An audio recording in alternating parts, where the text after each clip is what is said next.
باحال ترین خاطره خرید. سلام، اینجا زیزی شوه و به کانال من خوش اومدین. وای بچه ها، میخواستم یه چیزی رو تعریف کنم تا یادم نرفته، چون یه دفعه یادم اومد و دیدم خیلی خوبه که تو پاتقمون بگمش. یه خاطره باحال از خرید کردنم.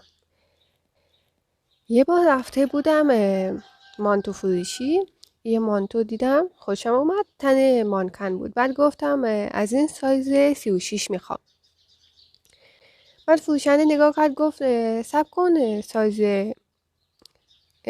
سایزم تموم شده، از تن مانکن بیرون میارم سایزت میشه. گفتم تن مانکن سایز چند؟ گفت سایز 40. حالا من گفتم نه، من سایز 36 م. میگفت میدونم این بهت میخوره. بعد من گفتم باز نه، من 36 میخوام حتما. بعد میگفتم وای 40 خیلیه. هی اونم میگفت نه سایزت میشه. حالا از من انکار، از اون اصرار. بعد حالا از اون ور میگن معروف ترین و جمله ای که میتونه یه دختر خوشحال کنه اینه که بگه برم لباستو از تن مانکن بیارم. حالا درسته که این جمله خوشحالم کرده بود، ولی اینقدر درگیر اون سایز 40 شده بودم که دیگه اصلا حواس نداشتم. تا بالاخره این که اوورد و پرو کردم دیدم اندازت. گفت این مثلا سایزش 40 همون 36 میشه، مثلا بهت میخوره.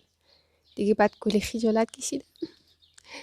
یا یه بار دیگه در مغازه یه رگال بود از روسرینا. یکی رو برداشتم که نگاه کنم، یه دفعه نمیدونم چی شد دستم خورد، رگاله افتاد. سریع برگردوندمش ولی چند تا رو زمین افتاد. دیگه سریع برداشتم، اون طرف خدا رو شکر کثیف نبود.